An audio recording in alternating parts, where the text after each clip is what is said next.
just a couple of days away now from when Trump is going to meet Putin, and 1 day away from when European leaders are going to talk to Trump about trying to talk Trump into having a deal with Putin that they like. They're trying to get Zelensky to shoehorn his way into the meeting.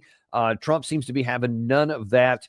Meanwhile, while a lot of people in Washington and Europe keep talking back and forth to each other, they kind of haven't paid a lot of attention that there could be some potentially huge breakthroughs on the Eastern Front. One of the things we've been warning about literally for months is that Russia is focused not on the specific acquisition of territory, but on the destruction of the Ukraine army. We've been talking about how their military has been getting thinner and thinner at some of the key points. We've been showing you that. Now it looks like what we have feared may be happening now. And I'll caveat that by saying it's early. We're about 48 hours into this. We need to wait another 2 or 3 days to see what happens next. But there has been a major breakthrough, the biggest one in 2 years in the Pokrovsk front, north of Pokrovsk. We're going to talk about what all of this means and what is likely to come out of the Friday meeting with Colonel Doug Macgregor, big friend of the show, former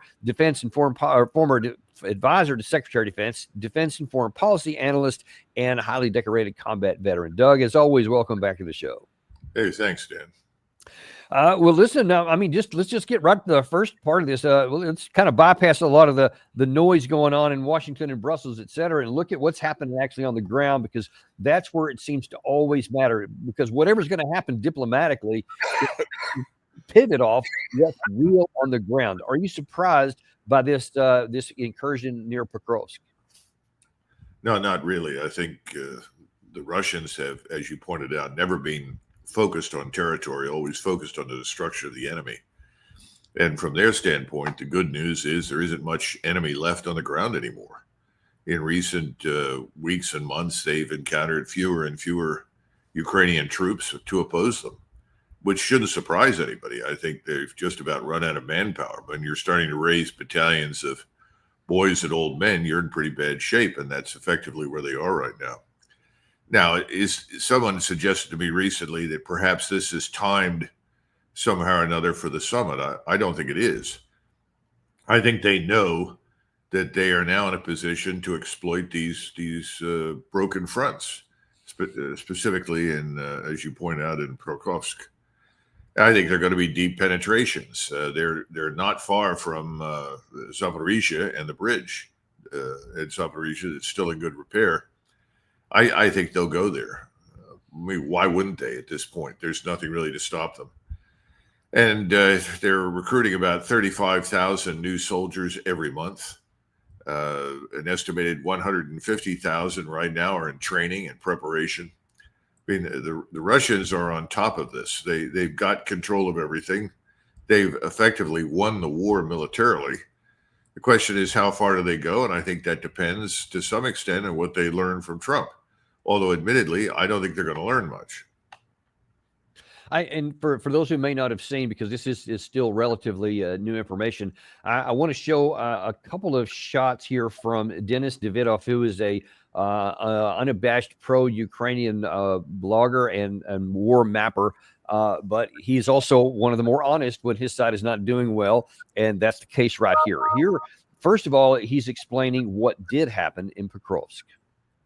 So it was yesterday. I said you before, yesterday, that it's critical. Ukraine should urgently send the reinforcements, and it is right now. So they already expanded this bridgehead. And I might say that it would be the miracle if Ukraine stops or cuts this Russian attack. Usually it's not happening like that. So the urgent action already required, like it required maybe even 1 week ago. So Russians were really fast, and the confirmation about their attack pace definitely 10 kilometers per day. And again, it's the mistake done by Ukrainian command in this specific direction. They were not able to see this Russian attack. And again, it's the mistake of the Ukrainian defense. So yeah, just in 3 days, you see 1, 2, 3.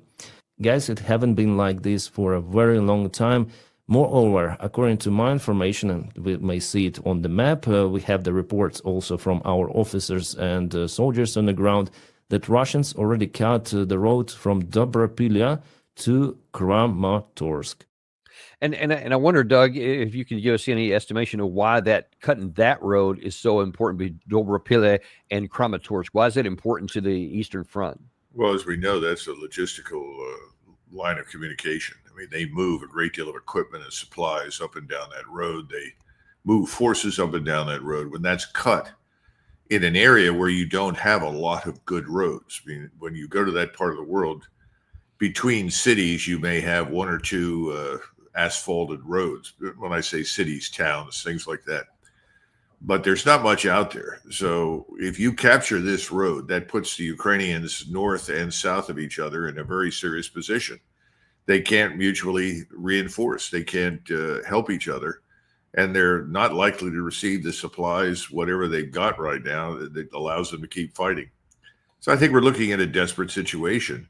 I'm surprised that he was as honest and straightforward about it as he was. And I want to actually jump to the map here, because you can see this is the penetration that they're talking about that went up here. This map is still showing it in the gray zone. Most other ones, to include the deep state, is showing this now as Russian occupied, and the gray zone goes beyond that. This is Dobropila right here. And then this is that road, which apparently now Russia is either has under fire control or physically has cut into the gray zone, as some other mappers have. And then we get into Kramatorsk over here, which is one of the more important cities for Ukraine. And if Russia gets in behind them, then that makes these frontal shots that Russia's still trying to get done all the more concerning. And in fact, this is what many of the Ukrainians this morning are really panicking about, because they're afraid if Russia gets up into this area and they penetrate. Gary, if you can put that one full screen up that shows the not that one yet. I'm going to hold on to that one. This one right here. This is the one that many on the Ukraine side are the most worried about, because they see Kramatorsk and Slavyansk and several other big agglomerations, but they see this yellow line that you see cutting across there. That is the last line of defense that Ukraine has dug in.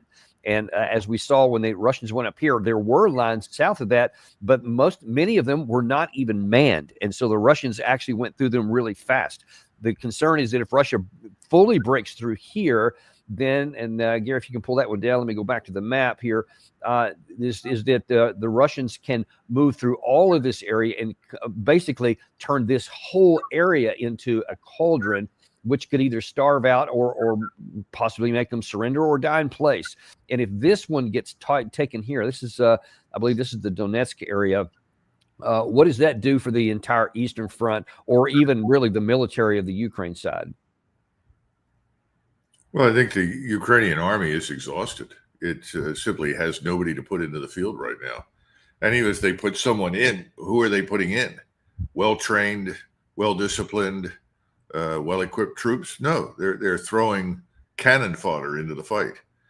I think the Russians know it, and I think the Russians are taking advantage of it. I'm a little surprised they've waited as long as they have. But I think they now have a sense of urgency because the fall approaches. And you know, with the fall comes rain, and with the rain comes mud. And you're very limited in how far you can go and how fast you can go. So I think there, to some extent, that's an acute sense of urgency for the Russians. At the same time, some people are saying, well, this is being done right now in order to provide President Putin with the opportunity to show President Trump just where things are and why it's so urgent that Ukraine be compelled to come to some sort of arrangement with the Russians. I don't know. I've never seen any evidence that the Russians have moved on a political timetable with the military. I think they have tried to make it clear what the mission is, which is the systematic destruction of the Ukrainian force, and they've been left to do that largely on their own. Now, some people will criticize that in Russia and say, well, that's the problem. All of this has taken too long. But again, I always pay tribute to Putin's sensitivity to Russian casualties, because Russians many times in the public media say, well, why aren't we doing what Stalin did? Well, Stalin killed tens of millions of his own people. And we've never been told the whole truth about that war. And at some point, I'm sure it will come out. Thankfully, Russia is not led by anybody who's remotely like Stalin, contrary to the propaganda that is created in London and New York City and Washington. So, bottom line is this thing is militarily largely won. The Russians are now exploiting their opportunity to advance further. And the real question is, does anything come out of this meeting that would prevent them, or at least lead them to the conclusion that they don't want to advance any further? I'm not sure that's going to happen. Well, and in fact, many of the again on the Ukraine side, they're concerned that this collapse could lead to a broader collapse in the front. And in fact, some of the analysts there say that this has all the makings of what happened to the Russians in the late summer, early fall of 2022, when they were taken by surprise, especially in the Kharkiv region, and all of a sudden the Ukraine was able to rout them and gain, hundreds of kilometers in a matter of days. And there's a fear on the Ukraine side that they could be facing the same situation now that the Russians could be advancing that far. And how do you see that part? Well, remember, to compare those two, I think, is inaccurate, because there were very, very few Russian troops on the ground in the area where they attacked. In fact, many of them were just border troops. And when it became clear what was happening, the Russian high command said, retreat, withdraw. And they did. And it made sense to do so. But as they withdrew and the Ukrainian forces penetrated more deeply, they came under very, very effective artillery fire, rocket artillery, missiles, conventional artillery, and they took very, very heavy losses. And then finally, the Ukrainians didn't have the wherewithal at that point to really exploit much. So I think that's a bad analogy, but I think it's much more serious today on the Ukrainian side. What are they going to do? Where are the maneuver forces? Where are the great reserves that are going to be thrown into the breach? Where are their plans to ambush, surround, and destroy Russian forces? And if they try to do it, what have they got to do it with? We've seen them produce hundreds and hundreds of drones and throw those at advancing Russian troops. Increasingly, though, the Russians have become very good at several things. First of all, jamming them, which makes them less effective. Secondly, shooting them down. And thirdly, identifying where they came from and destroying the operators. So I don't see that the Ukrainians are going to be able to do anything other than sit there and watch everything collapse. And then we'll see, for the first time, I think, massive withdrawals across the river by whatever is left. You pointed to that last defensive line, and your point is absolutely accurate. Who's in it? That's the question. And what they're finding is there's nobody there. And what reports are coming out of Kiev that the Ukraine military command has recognized the criticality of the situation and has deployed what appears to be their final strategic reserve, which is an Azov brigade, which is one of the better formations that they have. But even that has some limits. But it's a brigade. It's not a division or multiple brigades. So it's not clear what they can do when they can get down there, especially because once they arrive on location, they don't have fortifications in that area beyond what that yellow line was, which is where the forward line is, to actually occupy. So they're going to be worried there. And then this other interesting thing from Sersky. Wait a minute. One thing is, if the Russians are aware of this, I'm sure they probably are. I'm sure they're celebrating the arrival of the Azov brigade. That's something that they would love to destroy outright and annihilate, because that represents everything that the Russians detest about this whole Ukrainian regime. These are the murderous, barbarous people that are just motivated by pure hatred of Russia. So if they're going forward, and I'll be surprised if they show up and fight, because I think increasingly the Azov crowd is aware, you show up in any strength at all, you're going to be absolutely annihilated by Russian military power. That's a very interesting point I had not contemplated. But it looks like Sersky also recognizes the danger of this, and some Telegram channels on the Ukraine side are saying that he is sounding the alarm bells to Kiev and to Zelensky that they desperately need a ceasefire. That they, whether it's unconditional on the Russian side or not, they need to push for a ceasefire because they don't have the manpower. They're apparently pulling others. You mentioned even some of the rear area folks that aren't even frontline troops. They're throwing it in there, coming in from the Sumy area. They're pulling off of that line, etc. And I just think it's going to be too little, too late. Well, under the circumstances, what incentive does the Russian side have to stop? I mean, everything you said is accurate. There's no doubt the Russians are aware of this. So if your enemy is throwing everything that he's got left at you at this late point in time, you welcome this as an opportunity to annihilate them, and you do it. So I don't see anything changing. I see this as an opportunity for the Russians to fundamentally erase whatever is left of the Ukrainian military. And the real question is, once that's happened, you move on the river. There's no one to stop you. What's on the other side of the river, Dan? Right. And I want to go back to Denis Davidov because he first showed what happened to Picrosk, but now he admits why it happened. And honestly, guys, I'm quite surprised with this Russian attack. I thought that they are not capable for those fast attack missions already. But they show definitely that they have advantage over Ukraine. And it's not the Russian army that became so outstanding rapidly. No. Again, it's most likely the failure of the Ukrainian defense coming from the Ukrainian high military command. So here, I don't have more details to say, but judging on the Russian fast movement, clearly something went completely wrong with the Ukrainian defense. And here's the notice from our officer on the ground, Officer Plus. He has his Telegram channel, who confirms those not good news. The situation in Donetsk region is truly critical. Besides the infantry holding the already marked lines on the map, there are also enemy sabotage and reconnaissance groups trying to slip through further, cause problems. So Russians already penetrated and they sent their sabotage groups further. I cannot say much for now, unfortunately, but situation definitely occurred. I hope that the higher military command will pay attention to this and change their priorities. If more villages are captured in this direction, it might create a huge problem for not just operational, but also strategic situation. So that's what some of the forces at the front are concerning. There was a former, it was 2 days ago now, a former Azov battalion commander said he had nothing but contempt for the high command on the Ukraine side. There was another tactical post this morning from the UAF that said that they were upset because there has been failures at the tactical, operational, and strategic level and gross mismanagement at the high command level. What does that tell you about what could happen next? Total collapse. I think that's where we're headed. If anything, Davidov has underestimated the impact of all of this. And again, they always have to pour buckets of filth and abuse all over the Russian military, pretending that they're vastly superior and the Russians are inferior and stupid. I don't think there's any evidence for that. I think the Ukrainians have been very courageous, but beyond that, I haven't seen any common sense and very little evidence for what I would call intelligent operational thinking.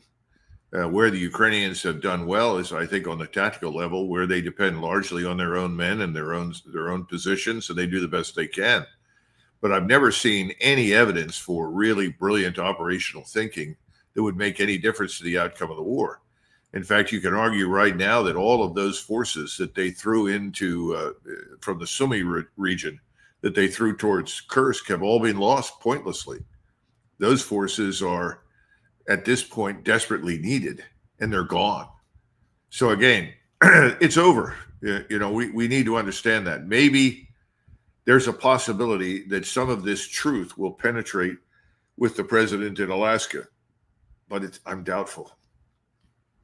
I guess the real question is, in terms of what's going to happen next, is what can Russia do? Some of the sources that I contacted late yesterday and earlier today on the Russian side that has access to some of the journalists that are covering the fight from the Russian side say that they are moving some logistics and some other things and some mechanized troops toward that area, but they apparently are cautious because they don't want to outrun their logistics, etc. But let me show you what this map is from this morning. Gary, if you can put that one up with the arrows on it, that one right there, you see that Russia has already started to exploit this. So off of that penetration that we showed on the screen that Davidov showed a minute ago, Russia is continuing to push north, east, west, and south off of it. And that one in the south there is that you can see in kind of the middle lower corner here is one of the bigger ones of importance. And let me show you on a different map why that is, because that's in the Pokrovsk area. And so what that was showing was that there are now, despite this map, there's additional movement all the way almost to this town right here. And if that's the case, and if Russia is able to exploit that and to fill it up, because it's one thing to move some troops over, but it's a second thing to hold on to it. But then you see this whole area, the entire Pokrovsk, they don't have to worry about going further into the city. They can literally cut the thing off and trap every one of those troops that are defending both Mirnograd and Picrosk inside. So again, this looks like it's starting to shape up that there could be some major tactical, if not even operational, losses in this part of the front.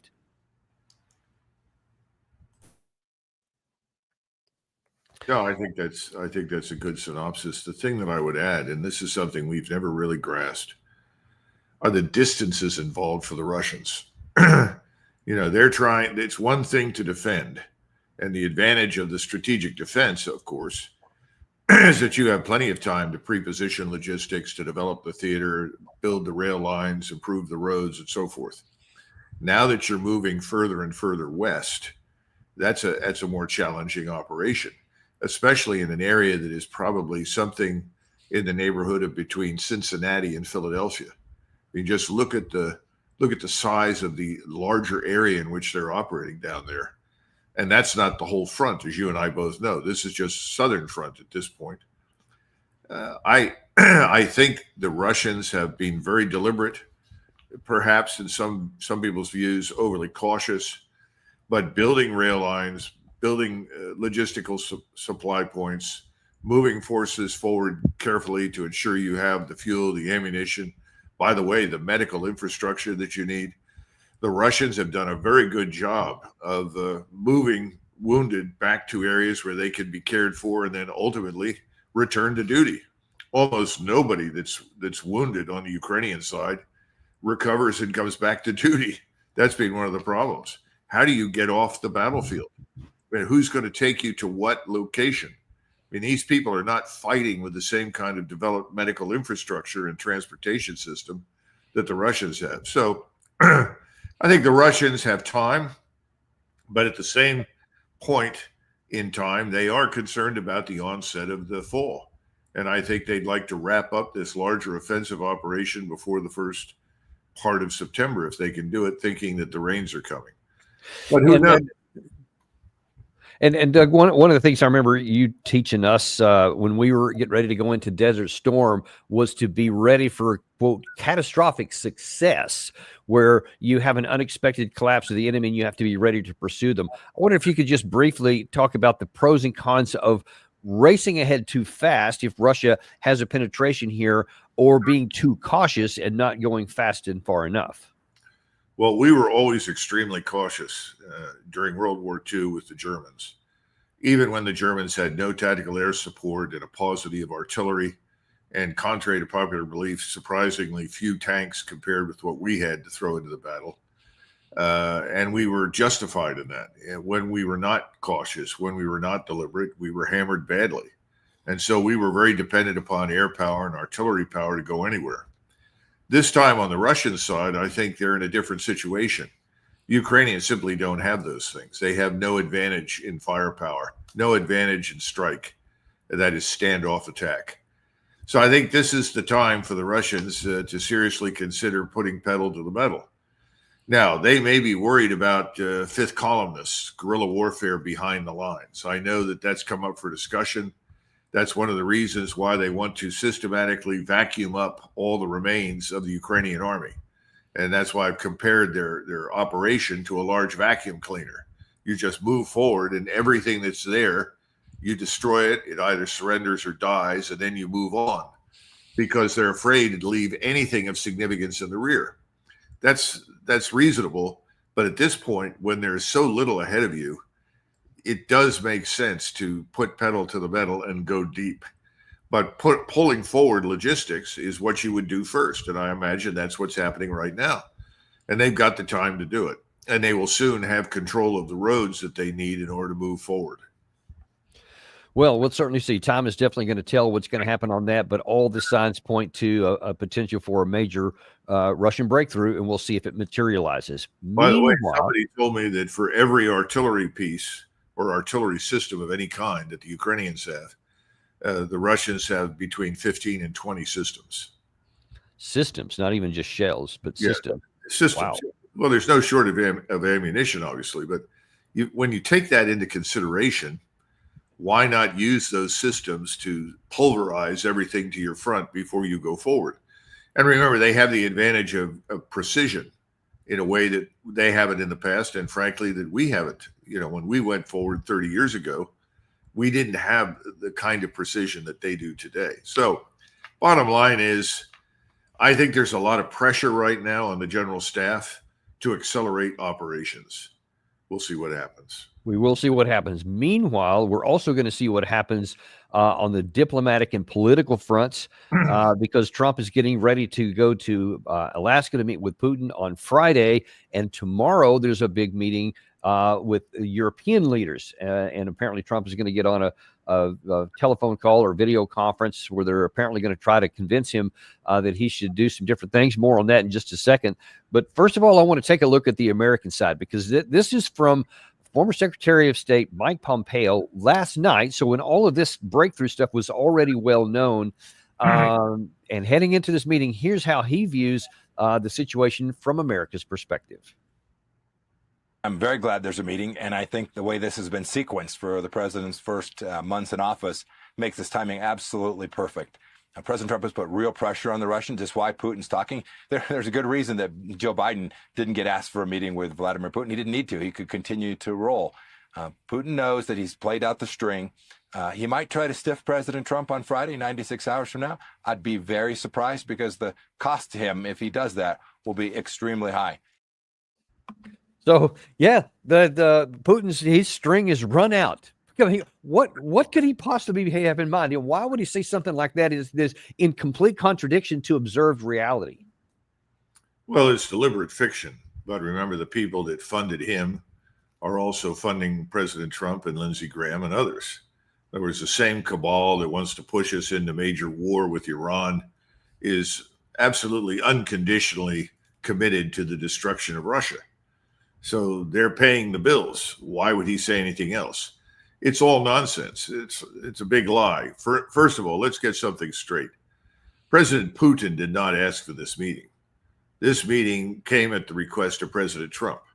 Let's go back and understand that Mr. Witkoff, the real estate mogul, flew at Trump's request, and after Trump asked specifically for President Putin and his inner circle to meet with Mr. Witkoff, he said, look, I want this meeting. And obviously it was clear to the Russians that President Trump probably needs this meeting. Then we get all of these contradictory statements coming out of Trump. Well, this could be a territory swap, or this could be something else. Everything. This is a very hastily organized meeting that has no preparation behind it whatsoever from our side. Now, the Russians are prepared because, as President Putin has repeated over and over and over again, our position is clear. It's unambiguous. We went through this in June of 2024. We've been through it in June of 2025. How many times do we have to go through this? His position is clear. We're the ones that have simply insisted on Mission Impossible, which is the destruction of Russia and the removal of Putin. Now, have those aims changed? Well, I think they have. But has President Trump enunciated very clearly what our interests are?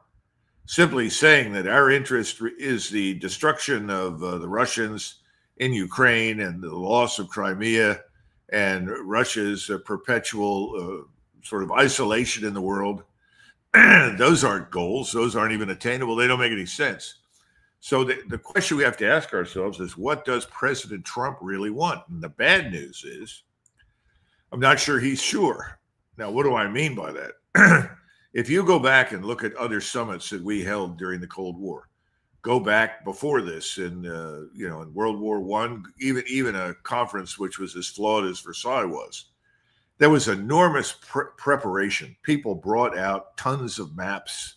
They studied the geography. They asked questions about the history. Where have the borders been in the past? What would borders make sense under these circumstances? I don't see any evidence that that's happened. Someone said it very well over in Great Britain. President Putin is the master of detail. He is steeped in all of this information. He spends all of his time studying carefully the maps, the battlefields, the statements, the logistical strengths and weaknesses, the equipment inventories, the missiles that are on hand. He knows us probably better than President Trump does in terms of what we have, what we can provide. He knows that we have very little that we can provide to the Ukrainians. Most of the stuff that's being promised, it will show up in a year, and they'll be lucky to get 17 minutes of air and missile defense out of it. So we know that. He knows that. So he's going to walk into the room armed with all of this information. What is President Trump coming in with? In other words, in Trump's words, what are his cards? What's he offering that would be remotely interesting to Putin? Now, lately we've heard two other things that are kind of interesting. Well, President Trump may try to cut a deal on the Arctic. Well, you can't cut a deal on the Arctic, President Trump, because you're not dealing exclusively with Russia. You've got Norwegians, you've got Canadians, the people in Denmark and in Greenland. I mean, there are all sorts of people, Japanese, that have interests in the Arctic. So if you're going to develop a treaty of some kind, that's fine. That's going to take months and lots of negotiation. So you're not going to get a deal on the Arctic. So if that's part of it, that's crazy. There is one area where there could be at least preliminary agreement on future discussions that could be useful to them and to us. That would be on nuclear weapons. We're the ones that walked away from the INF Treaty. We're the ones that have essentially thrown most of the arms control into the gutter. If we go forward and say, we've reconsidered, we'd like to reopen discussions on these treaties, and we think we may be able to come to an agreement or an arrangement that makes sense, I think the Russians would probably say, yes, on the nuclear level, we're prepared for discussions. But when it comes to Ukraine, what is there to discuss? We have never recognized Russia's legitimate national security interests in Ukraine.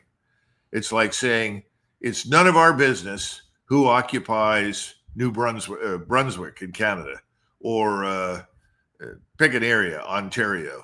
Just because the Chinese or the Russians are building an army in Ontario, it's none of our affair. Same thing in Mexico. So where is the readiness to recognize Russia's legitimate national security interests? It's not there. Well, as it turns out. Beyond that, this is very important, Dan. Yeah. Let's assume they get into a discussion along the lines that President Trump is talking about. Territorial borders and this business of Ukraine doesn't have to join NATO. What does that mean? Is Ukraine going to be genuinely neutral? Who's going to guarantee the neutrality? If we've seen anything, we see a lot of evidence that President Trump exerts almost no command authority over NATO. Who the hell is listening to him? You've got Starmer in London that thinks he's running his own imperial adventure. Macron, who is off on his planet. Merz, who can't decide which way he wants to move. Who's leading? Who's in charge? That's a great point. I don't know what Trump can deliver on. Now, what Trump could do that I think would make infinite sense is that he could talk for whatever number of hours, listen carefully to the Russians, something he doesn't do.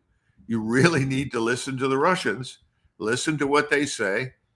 And if you don't think you can deliver because you cannot deliver Zelensky and his criminal regime in Kiev, you can't deliver on the British or the French or the Germans, then what do? You emerge from this and say, we've had very useful discussions. And I'm glad that we had this opportunity to talk, because there are areas of agreement between me and President Putin. Unfortunately, my European allies will not support anything that I am likely to do. And under the circumstances, I've decided that it's time for us to disengage and get out and turn the future of Ukraine over to the Europeans, who, after all, live in Europe. We Americans do not. Now, is he going to do that? I don't think so. I think he'll just drag on and drag on and drag on without anything coming out of it. And then the problem for the Poles and the Slovaks and the Hungarians and Lithuanians, do you really want several 100,000 Russian troops on your border? Because that's where you're headed. It may seem unlikely now, but it shouldn't be viewed that way. That's not because the Russians want to go there, but they may feel compelled to do so. They may not see any alternative because no one is willing to talk with them. So my private hope is that the people in Central East Europe, and I just named them, Lithuanians may be hopeless. The hatred there for Russia is so bad. The memory of the Second World War is so strong. It may be impossible. But the Poles are not that way. Neither are the Slovaks, neither are the Hungarians. The Moldovans, who knows? The Romanians, absolutely not, except that we've manipulated their elections to keep the wrong people in power. And some say we're doing the same thing in Moldova. But the point is, those nations have to live with the outcome. They can step up and say, we've gone as far as we can with NATO, but we don't care to be in a state of permanent war with Russia. And under the circumstances, we plan to discuss this among ourselves and directly with Putin in Moscow. Nobody wants to do that. Everyone wants to stay somehow or another connected to us because there is influence and money in it, and commerce and business and everything else. People are afraid, well, if I do this in this area, this could affect me in other areas. Then I'm back to the tariff punishment. Do something that is in our interest that the United States doesn't like and will be punished in other ways. That could go on for a little while longer, but they're getting pretty close out in Central East Europe, frankly, to beginning to ask the question, how do we benefit from a state of permanent hostility to Russia? Well, I'll tell you somebody else who benefits from a permanent state of hostility, and that's represented by the retired four-star general who went on TV to talk today, or rather last night, Jack Keane. But what the stumbling block is Putin's offer. I mean, it took us a couple of days to figure out what it really is, and what his offer is he wants Zelensky to give up territory. Putin's giving up nothing. Yeah, and he'll freeze the war and the rest of it. And President Zelensky, and that territory that Putin wants to give up is critical military territory in the Donetsk Oblast. Yeah. And by that I mean it's called the fortified belt. 5 cities, a 50-mile line along Highway 20. Putin has been trying to take it since 2014, actually. For the last 2 years, he has been trying to take it and has not been able to do it. For Ukraine to give it to him, gift it to him, a conciliatory move would be an absurdity. Speaking of an absurdity, it's absurd to be making that comment because he's basically saying Russia sucks. They're no good. As Russia is making a 10 and then now almost up to 20-kilometer penetration in the very areas he said they suck and they can't do anything. And he's advocating, don't gift anything, just keep going. But I mean, from what you're talking of, this is not surprising to you. Oh, no, not at all. And he's saying what's on offer. It's nothing new. Putin's position has not changed. So the notion that something new is on offer, I think these are misinterpretations disseminated by President Trump, who I think often misinterprets what he hears. I think President Trump is like a lot of leaders. He hears something and then he twists it to think, oh, he gets it, he understands, and he knows what I really want. I think that's part and parcel of the whole thing. Nothing has changed, except that the Russians are now advancing at higher speed, more deeply into Ukraine. And the Russians are not giving anything up. And there's nothing that we can do about that, short of going to war. And I'm sure that's probably in the back of General Keene's mind. And it's fine if he wants to risk a global confrontation with the Russians, which would undoubtedly become global and eventually would go nuclear. That's fine. I don't think we are. I don't think any of our allies in Europe really want that either.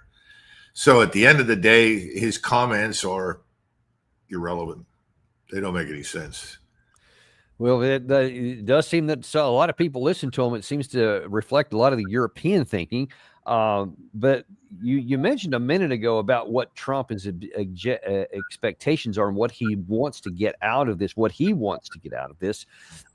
of the things he doesn't want to get out of this, and apparently wants to get away from, is Volodymyr Zelensky. He went on yesterday and was talking about, he was asked a question at a press conference, are you going to try to get Zelensky into this meeting in Alaska? Here's how that went.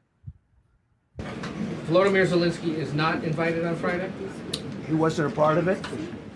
I would say he could go, but he's gone to a lot of meetings. You know, he's been there for 3.5 years. Nothing happened. And what is the definition? I mean, do you want somebody that's been doing this for 3.5 years? What's the definition of a good deal? I'll tell you after I hear what the deal is.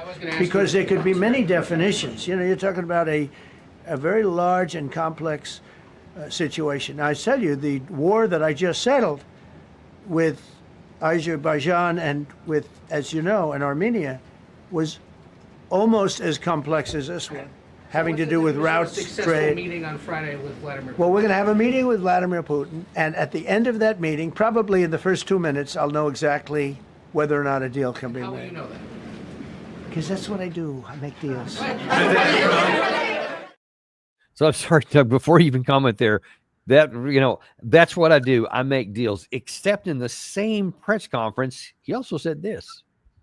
So I'm going to go and see the parameters. Now, I may leave and say, good luck, and that'll be the end. I may say this is not going to be settled. I mean, there are those that believe that Putin wanted all of Ukraine. I happen to be one of them, by the way.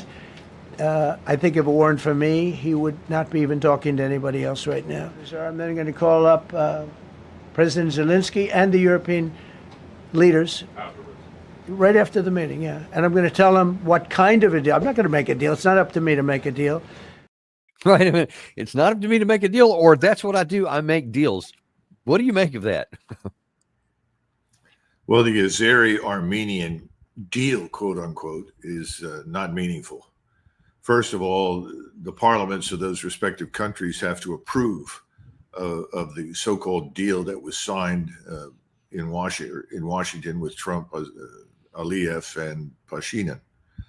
That's not going to be easy. In fact, I'm not sure it will happen at all.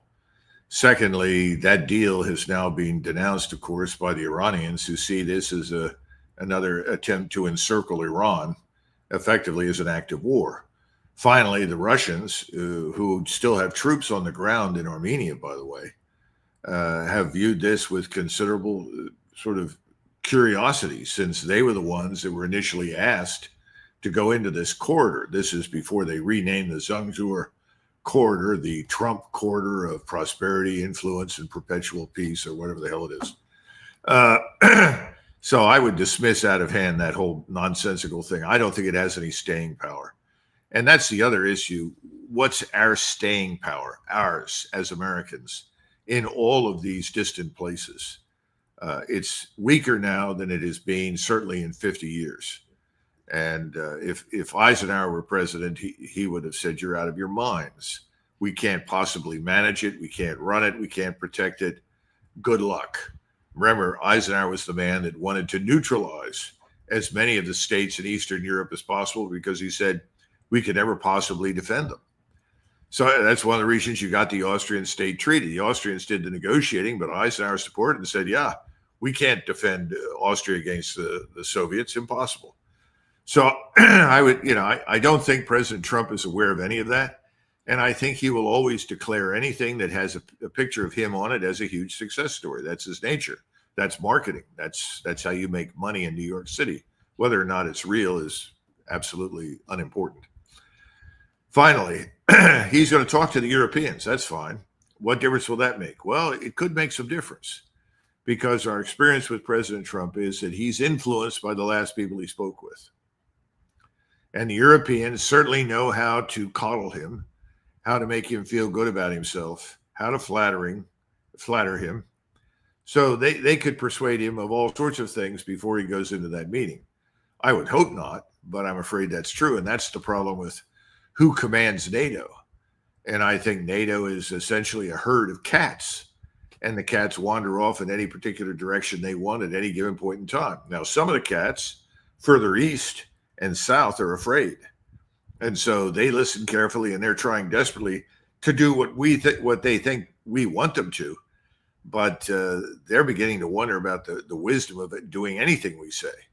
I mean, if you're in Poland or Slovakia or Hungary, do you want to open your borders and allow millions of people into your country to do what has happened in France or Great Britain or Germany, which makes your crime rates sort of skyrocket and destroys the cohesion of your society? I don't think they're fools. And I think the people on the borders right now looking into Ukraine, at some point they're going to say, wait a minute, what are you going to do? We can't go on like this. And as far as Ukraine is concerned, what is the attachment to Zelensky? He says, well, he's been there for 3.5 years. He hasn't made any deals. He's only got one deal. He was picked up by oligarchs, billionaire oligarchs, that put him in there along with the help of Kagan and Blinken and all sorts of other people, go all the way back to 2014. These people want something that can't happen, the destruction of Russia. So we have on one pole the European wish, which is really the globalist last gasp of globalism, that wants to see Europe destroyed as a European civilization and doesn't give a damn about us. And on the other pole are the Russians, who are not going to be destroyed. Now, how do you make a compromise between these two groups? The globalists, who are pushing this war and dragging us into it, and the Russians, who desperately want an end to the war, but they can't end it unless they can be certain that a future government in Ukraine will not emerge to rekindle the war and kill them. I mean, remember, these are the people that found the 23 biolabs, where they discovered all of this research designed to murder Slavs. I mean, come on, this is not a minor issue if you're a Russian. The Ukrainians, they haven't come clean on this. They can't. They would be hauled, if there were a real international court of justice, they'd be in a lot of trouble. Today, I was reading accounts of the numbers of people being murdered in towns and villages that the Russians are overrunning, that are no longer being defended. Who's killing these people and why? Are these Ukrainians that have said we're not going to fight? Stalin murdered 1 million Soviet soldiers who said we're not fighting. And there were another 1 million Soviet soldiers, Russians and Ukrainians, who fought with the Germans. That's 2 million people. Now, that was a different time, but what I'm saying is I'm seeing these Stalinist approaches in Kiev. That's what they're behaving like. Was this the SBU, the secret police that murders people on the way out? Because that's the kind of thing the NKVD did all the time. So if you're a Russian right now looking at this, I think your expectations of anything good coming out of Alaska are very, very low. Well, and I'm sorry, one of the reasons why those expectations on the Russian side might be lower is, and hearkening back to what you said a second ago about the last person in the room to talk to Trump, one of the last people who may be in the room is one of his golfing buddies, Lindsey Graham, who they apparently go and play golf all the time. And Graham's been one of his biggest supporters. He yesterday really, on Jesse Waters, I think last night, was really enthusiastic about what he thinks Trump should do in Alaska. What would a good deal look like? Keep helping the Ukrainian military sell weapons to Europe to help Ukraine. That's good for our economy, and that's a form of deterrence. President Trump negotiated a hundreds of billions of dollars deal, over $1 trillion of critical minerals to be mined in Ukraine. We get half of it. Set up American business interests in Ukraine. That's a form of deterrence. Have the Europeans guarantee Ukraine's security, and if Putin invades again, he'll be fighting the coalition of the willing, just not Ukraine. And a guy like me can help too. I will create pre-invasion sanctions that will crush Russia if there's a third invasion. I mean, I hesitate to even put that up there because it's such a clown-like situation. But I mean, he's number one. He's talking to Trump all the time. He's on major television all the time. I mean, he lives there. I don't know why the microphones love him so much in this country. But I mean, that may be more detached from reality than what anybody else is saying. Well, he's AIPAC's darling, and he's the defense complex's darling. So he's got a lot of money pouring into him from various sources that want him to behave and say what he's doing. That's all. I'm very uncomfortable with what I call government by golf cart. We have all of these presidents. I remember watching he stepped off the golf course to make a comment about some soldiers that were just killed. Then he went back onto the green and continued putting away. I've seen Yeah, I've heard of President that. Trump get out of his golf cart, walk over, talk to people, then get back in the golf cart and drive away. I don't like it. Golf to me represents this ruling political class in Washington that is inherently corrupt and completely divorced from the American people and the reality of anything on the battlefield. These are all people whose children will never serve. These are people who send other people's children to war to die in places that are of at most marginal interest to us as a great power.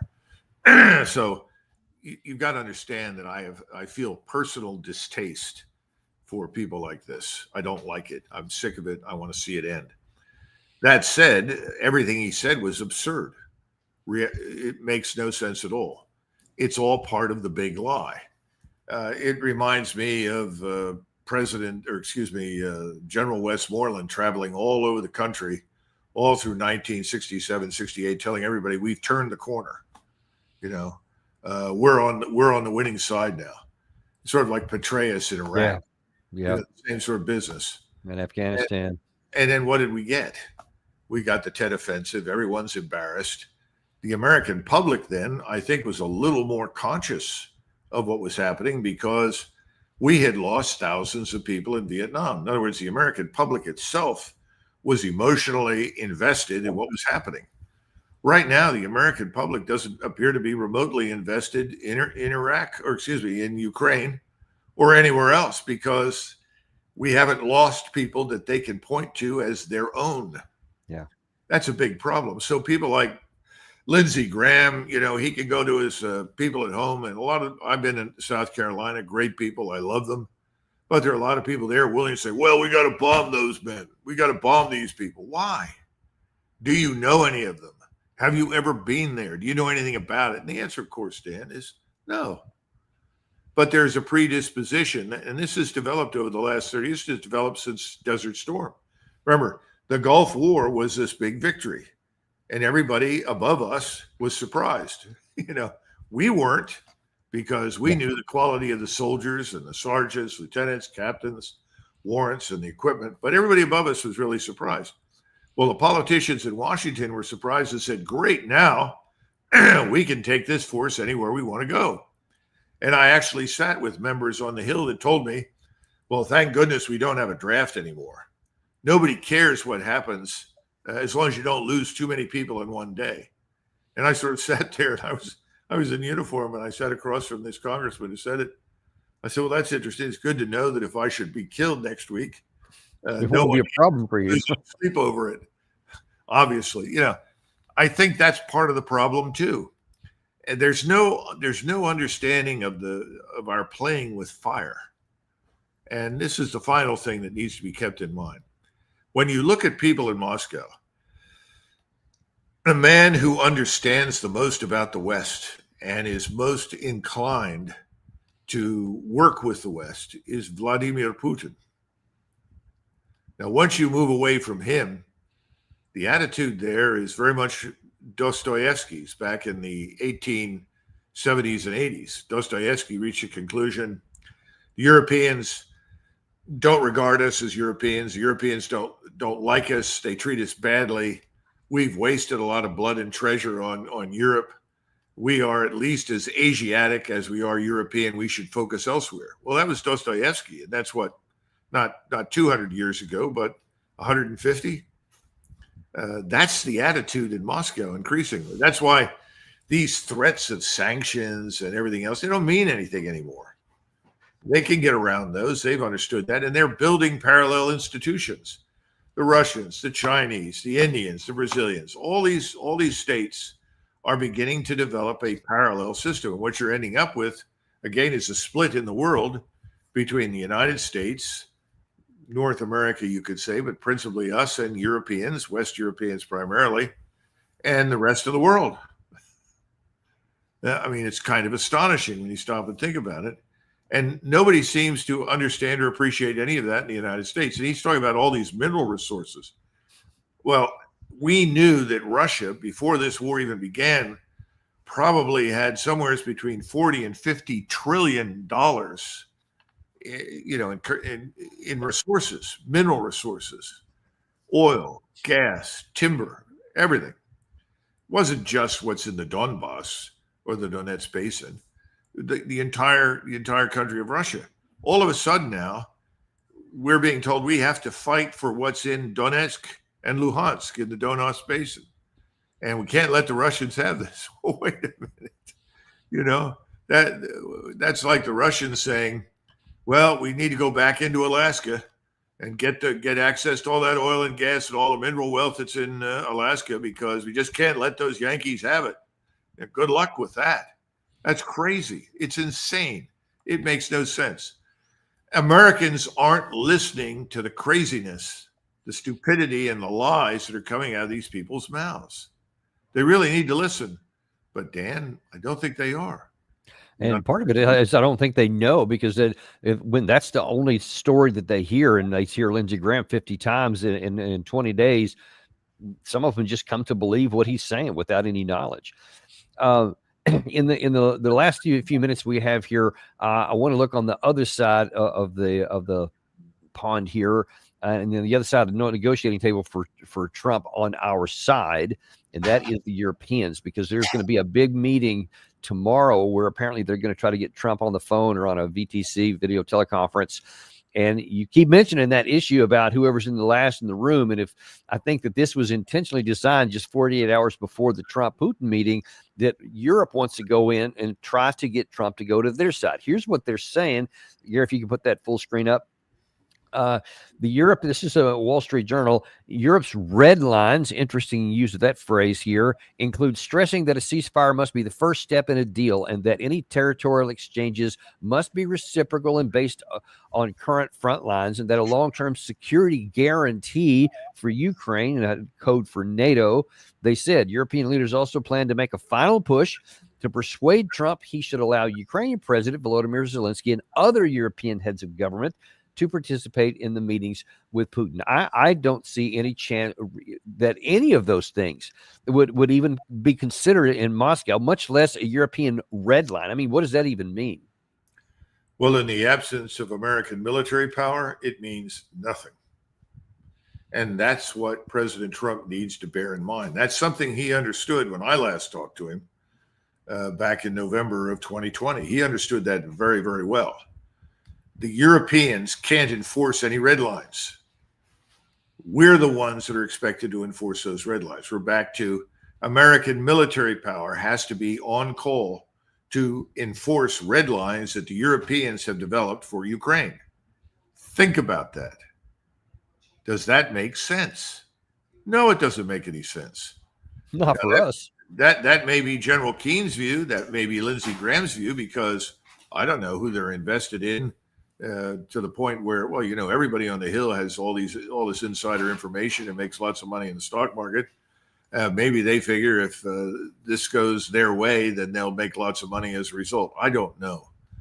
I don't really care at this point. My concern is the notion that these red lines that the Europeans are devising depend entirely on enforcement from the United States Armed Forces. And specifically, as you and I both know, ultimately on the ground. Yeah. So I'm not interested in that. I don't want that. I don't think 99% of Americans, if you sat them down at the table and said, this is what you're expected to back, would sign up for it. We need to go back to something Trump has said. And he is right about this in one sense. He said, this is not my war. I didn't want this. He was right about that when he said it. And he's been wrong ever since he walked away from it. He needs to get back to that.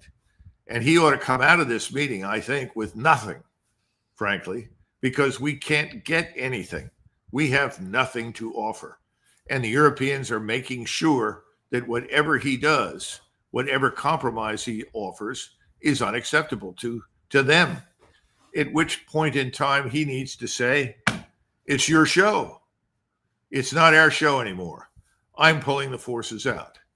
I don't know if he sat down with anybody and figured out how much it is costing us to maintain 100,000 troops along the border with Ukraine. I don't think he understands that. I don't think he understands our investments in NATO, military and otherwise. I don't think he understands any of those costs. He's focused on this latest deal with the EU, which, by the way, von der Leyen can't even enforce. People in Europe are already balking at the tariff deal that he cut with von der Leyen. He needs to wake up and say, wait a minute, we can't be bothered with this. What are America's interests? What are our strategic interests? He should enunciate those.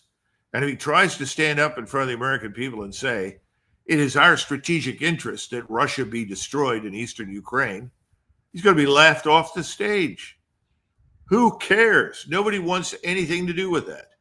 And by the way, I don't see hundreds of thousands of Norwegians, Swedes, Finns, Dutch, Germans, Englishmen rushing up to enlist to fight the great war in eastern Ukraine.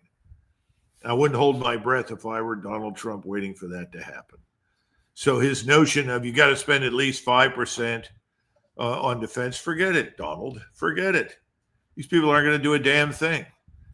You know, he once asked me, you know, what do you think it will take for the Germans to finally invest in their own defense and step up to the plate, so to say, and do what they need to do?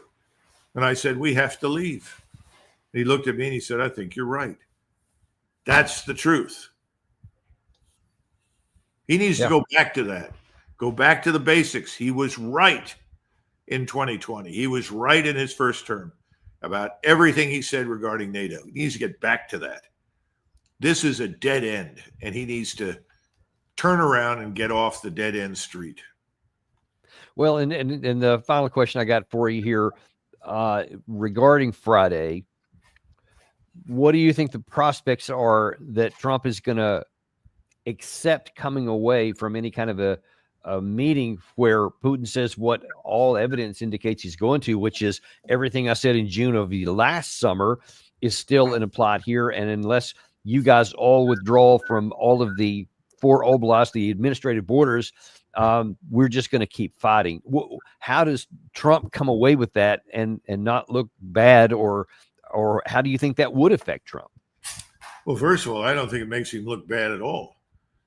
Unless you are raising expectations that you are the world's greatest deal maker, and therefore whatever deal you offer ultimately has to be accepted. Now, if you're running around telling people that, you're very stupid, because that's not international relations. That's not how things work. I know that he places a lot of emphasis on his personal charm and charisma, and I think that's very nice, but I don't think it means a damn thing in state-to-state relations. How many times have you heard him say, well, I knew President Putin and I thought we had a good relationship? Well, it doesn't have anything to do with it. This is about interests. What are Russia's interests? What are our interests? Somebody says, well, wait a minute, what about Ukraine's interests? Well, those interests were sacrificed the moment that Zelensky decided to die on the battlefield, which is what 1.8 million Ukrainians have done. So that man obviously doesn't give a damn about the Ukrainian people. So I think right now the question is, if you go in there and you discover what we think is probably true, and you recognize that you're just not going to get what you want, then the real question should be, we Americans would like to normalize relations with Russia. We would like to know how you think we can proceed to do that, because in my judgment, that's important. That's the one most important thing at this stage of the game. And this is something that the neocon globalists and the rest in Washington, New York City, and the city of London do not want. They do not want a normalization of relations between ourselves and Russia. Ukraine is their permanent open sore that they will poke repeatedly and cause to bleed in the hopes that they can prevent that in perpetuity.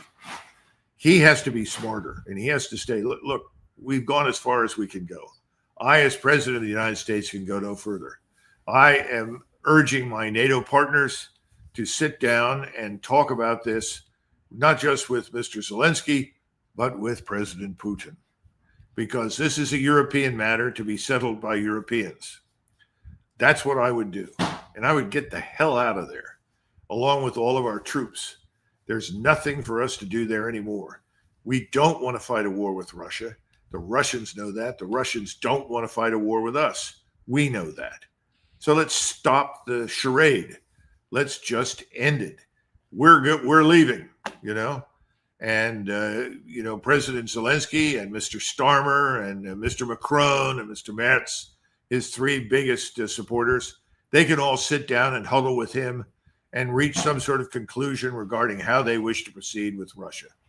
But we do not want to be dragged into a war with Russia. And this whole Article 5 nonsense that commits us automatically to war with Russia has got to go away.